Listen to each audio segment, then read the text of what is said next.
NBA fans, the 2020 NBA draft really isn't all that far away. So on today's show, I'm breaking down my mock draft 2.0. So if you didn't see my first one, that's okay, because a lot of things have changed anyway. And you guys are probably going to hate me for this one as well, but I've got picks 1 all the way through 30 ready for you to go. And at number 1, no change here. I've got the Minnesota Timberwolves taking Anthony Edwards. I'm going to stick with that answer probably up until draft time unless something absolutely crazy happens between then and now.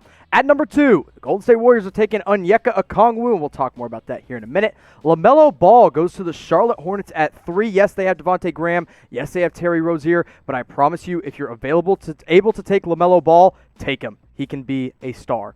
At 4, Deni Avdija to the Chicago Bulls. No change there. And then at 5, I've got James Wiseman moving up just a little bit, going to the Cleveland Cavaliers. And yes, they have a slew of big men with Tristan Thompson, Andre Drummond, and Kevin Love. But they're trying to get younger, so why not build around a guy that you can develop in James Wiseman? Now, why did I take Okongwu for the Warriors over James Wiseman? Well, pretty simply, Wiseman only played 3 games in college, right? So you got to compare those first 3 games. And both of them put up very similar and very good numbers. Okongwu, 17 points per game, a double-double, blocking three blocked shots per game, and was efficiently shooting the ball as well. Wiseman did the same thing, but according to NBA scouts, and guys, I was the first one to say this, Okongwu has already moved ahead of James Wiseman. And the combine hasn't even happened yet. So I promise you guys, Okongwu, if you want a Bam Adebayo 2.0, that's the kid you want to take. If you want James Wiseman, that's fine, but he's never going to be as skilled as Okongwu is right now. So there's a few good big men in this draft. Nobody absolutely outstanding, but who do you think is the best one? Type O for Onyeka Okongwu, T for Obi Toppin, W for James Wiseman, or maybe you got a different answer. Go ahead and comment down below. I'm typing my O for Onyeka Okongwu, and I think he'd be a perfect fit in Golden State at number 2. At number 6 with the Atlanta Hawks, yes, they've already drafted Cam Reddish and DeAndre Hunter, but I like Isaac Okoro out of Auburn for him to be able to be a defensive option there alongside Trae Young and Kevin Huerter. Killian Hayes to the Detroit Pistons. He's buddies with Sekou Doumbouya. They need a point guard. I think he makes way too much sense for them not to take him at 7. At 8, I got Obi Toppin actually falling a little bit. And yes, the Knicks have a lot of big men already, but when you have the availability to take a guy like Obi Toppin all the way down at 8, I think you got to do it.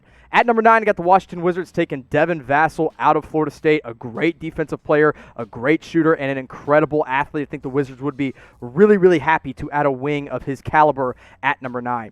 At 10, I got Tyrese Halliburton out of Iowa State going to the Phoenix Suns. I think this is a home run pick if he falls there, and I've consistently had him there. I'm going to keep him there for now, but I wouldn't be surprised to see him shoot up draft boards after the combine. Going 11 through 15 to the end of the lottery. At number 11, I got the Spurs taking a sharpshooter out of Vanderbilt in Aaron Nesmith.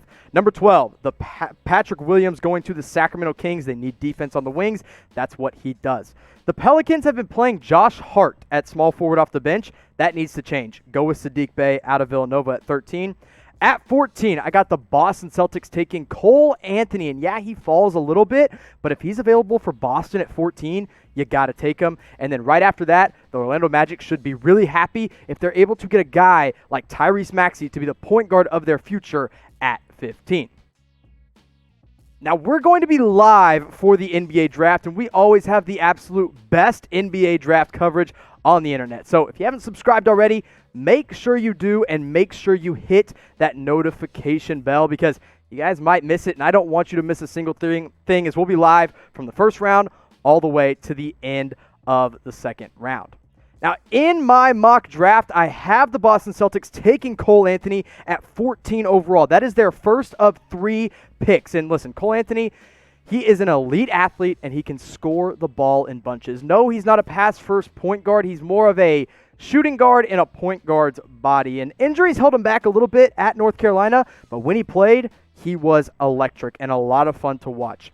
19 points per game, 5.7 rebounds, and 4 assists. What a guy like Cole Anthony does for this Boston Celtics team is it gives them a solid option off the bench at point guard besides Brad Wanamaker, and it gives them offensive firepower off the bench, which they do not have right now. Their bench struggles quite a bit. Their leading guy off the bench, besides Marcus Smart, who I'm not including because he started most of their games, was Brad Wanamaker at 19 minutes per game. He averaged 7 points. And then it was Enes Kanter, Grant Williams, Semi Ojeleye, who didn't even play in the playoffs, and Robert Williams, who is basically a spot player when Enes Kanter is struggling a little bit. And when Brad Wanamaker is your backup point guard, he does not want to make me play him anymore. I'd rather have Cole Anthony than Brad Wanamaker as my backup. But you guys can decide. With their first of 3 picks, who should the Celtics draft? So that pick comes in at number 14 from the Memphis Grizzlies. Who do they need to add to kind of push them over the edge? You guys decide in the comment section below. Now let's go 16 all the way to 20. At 16, I got the Portland Trailblazers taking a big man out of Memphis. Not the big man out of Memphis, but another one, Precious Achiuwa, because they struggled with their front court depth after injuries hit them. Achiuwa could be a good answer there. Isaiah Stewart can play that power forward or center role for the Minnesota Timberwolves, and I like him a lot at 17. At 18, I got the Dallas Mavericks taking a hometown kid in R.J. Hampton. 19, I got the Knicks taking Aleksej Pokusevski, a kid who I think could shoot up draft boards, but I've got them down around 19 right now. And then the Miami Heat, who are in the NBA Finals, taking an elite athlete and a good scorer and a good defender out of Arizona in Josh Green. But let's circle back around to R.J. Hampton at 18. Now remember, this last year he played in New Zealand instead of going to play in college, and honestly, that just didn't work out too well for him. He needs to improve his shooting, and he needs to improve his defense, but he has been working out with a local trainer named Tyler Relf, who has been able to help him out a lot, and Tyler Relf has really trained some elite players. He's trained guys that have been picked in the top 7 of the NBA draft. In fact, 4 different players that have been drafted in the top 7, and he says R.J. Hampton is a top 5 talent. So he's got a lot of upside, but he's also becoming, I would almost say, underrated in this draft. He was incredible in high school. He had injuries overseas. If he's putting on weight and he's shooting the ball well, he's going to be a steal for some team later in the first round, and maybe that team is his hometown Dallas Mavericks. But I want you guys to let me know, and you guys can decide, who is the most underrated player in this year's draft. Let me know in the comment section below. I know a lot of you guys have some strong opinions about this, but you guys get to decide this one. So scroll on down and let me know. Now let's go 21 to 25. At 21, I got the 76ers getting a steal of a point guard in Kira Lewis Jr. Some people have him as high as number 10. Some people have him as low as 29 or 30. I've got him right in the sweet spot at 21 to the 76ers to back up Ben Simmons. At 22, I've got Jamias Ramsey, sharpshooter out of Texas Tech, going to the Denver Nuggets. The Utah Jazz get a backup big man for Rudy Gobert in Jalen Smith out of Maryland. At 24, the Milwaukee Bucks take Leandro Bolmaro out of Spain. I think this kid is going to be great defensively, and he's a good playmaker at that forward position, exactly what the Milwaukee Bucks need. 25, the Oklahoma City Thunder take Tyler Bay, out of Colorado, who's a good defender and a good shooter. 2 things that the Thunder could definitely benefit from. Now, I got a 2-part question for you here. Who do you want your favorite team to draft in this upcoming draft? So really, I guess it's kind of a 3-parter, right?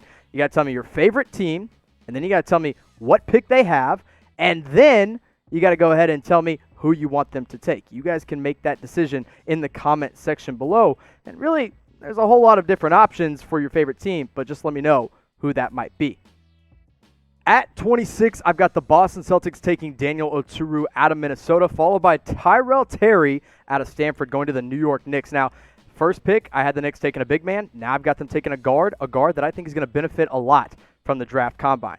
The Lakers get Nico Mannion at 28 out of Arizona, a kid who balled out in high school but didn't have a great freshman year. And then Trey Jones, an experienced point guard out of Duke, going to the Toronto Raptors, followed by the final pick in the first round, Desmond Bane out of TCU.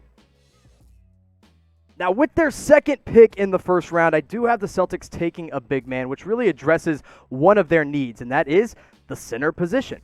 He's not polished offensively, but the dude can score in bunches, as in his second year in Minnesota, he showed and proved on a consistent basis. He averaged 20.1 points per game, 11 rebounds, blocked 2.5 shots, and although he didn't shoot a ton of threes, when he did shoot them, he shot them efficiently at 36.5%. He really benefited from staying an extra year in college, and if the Celtics can get him at 26, you absolutely have to take him because your depth chart at the center position is not that strong.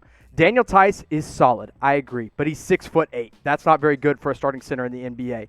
Enes Kanter's probably gone after this year anyway. Robert Williams is super unreliable. You cannot rely on him to be your main backup big man. That's why I think Oturu might be the answer there. And then two guys who barely even played this year, Vincent Poirier, and of course everyone's favorite, Taco Fall, are not guys that you're going to look to for answers. So use one of your 3 first-round picks on a big man, and if Oturu is available at 26, I promise you that's going to be a steal. Now, something else that's a steal is the deal from Fanatics that's going on right now. When you go to chatsports.com/NBA mask, you can get your favorite team mask today, and you can get them one, or you can get them in packs of 2, packs of 3, or packs of 4. Whoever your favorite team is, whoever you're cheering for in the finals, whoever you've been cheering for all throughout the NBA season, whoever you're hoping drafts well in the NBA draft, you can get those at chatsports.com/NBA mask. Don't miss this awesome deal. Use that custom link today, chatsports.com/NBA mask.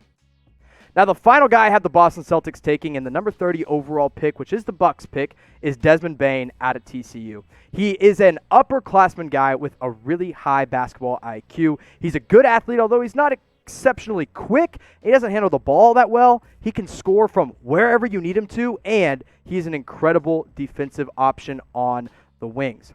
At TCU this past year, he put up 17 points per game, dished out 4 assists, pulled down 6 rebounds, which is great for a guard. And that three-point shooting is what made him so lethal and what should get him drafted in the first round of this year's draft at 44.2%.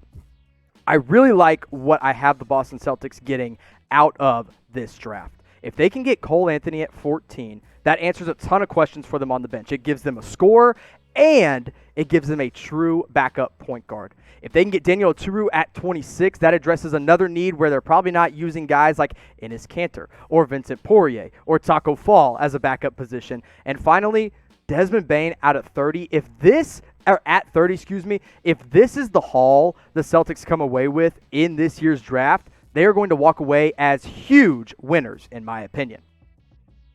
Now, you guys are always unhappy with something that I do in my mock draft, so let me know what it is this time around. Who did I disrespect the absolute most? Maybe you still think it's James Wiseman. Maybe you think it's Obi Toppin. Maybe you think it's Daniel Oturu. Whoever you think I disrespected the most in this year or this version of my mock draft, just let me know and give me all the hate in the comment section below.